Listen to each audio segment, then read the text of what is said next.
Hello বন্ধুরা, তো আজকে আমি এসেছি ভূতনাথ অ্যান্ড ভূতনাথ বলতে এটা নিমতলা ঘাট, অর্থাৎ এখানে রবীন্দ্রনাথের দেহ সমাধি পোড়ানো হয়েছিল।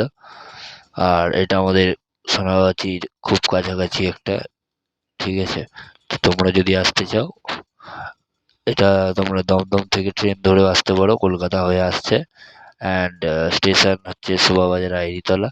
আর যদি মাঝেরহাট হয়ে আসতে চাও, মাঝেরহাট থেকেও আসছে ভায়া প্রিন্সেপ ঘাট হয়ে। তোমাদের টিকিট কাটতে হবে শোভাবাজার আইরিতলা। তো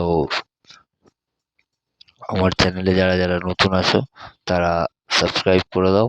অ্যান্ড তোমাদের এই একটা সাবস্ক্রাইবে আমার অনেকটা বদলে যাবে। অ্যান্ড এইটা যে দেখছো এইখানে নিমতলা ঘাট, অর্থাৎ এখানে যত মরা ইত্যাদি আনা হয় সেই দেহগুলোকে এখানে পোড়ানো হয়। অ্যান্ড এখানে রবীন্দ্রনাথ সরণি, অর্থাৎ রবীন্দ্রনাথকে এই জায়গাটায় পোড়ানো হয়েছিল। অ্যান্ড ভিউটা খুব সুন্দর, জায়গাটাও খুব সুন্দর, তোমরা দেখছো। অ্যান্ড আমি তো নতুন ইউটিউবার, সো দেন তোমরা একটু করে সাপোর্ট করো। অ্যান্ড আমি নতুন নতুন কিছু আপডেট আনতে থাকবো তোমাদের জন্য। অ্যান্ড যদি ভালো লেগে থাকে কমেন্ট করে জানাতে ভুলবে না। ওকে, সো দেন চলো নেক্সট বারে আবার দেখা হবে। এই ছোট্ট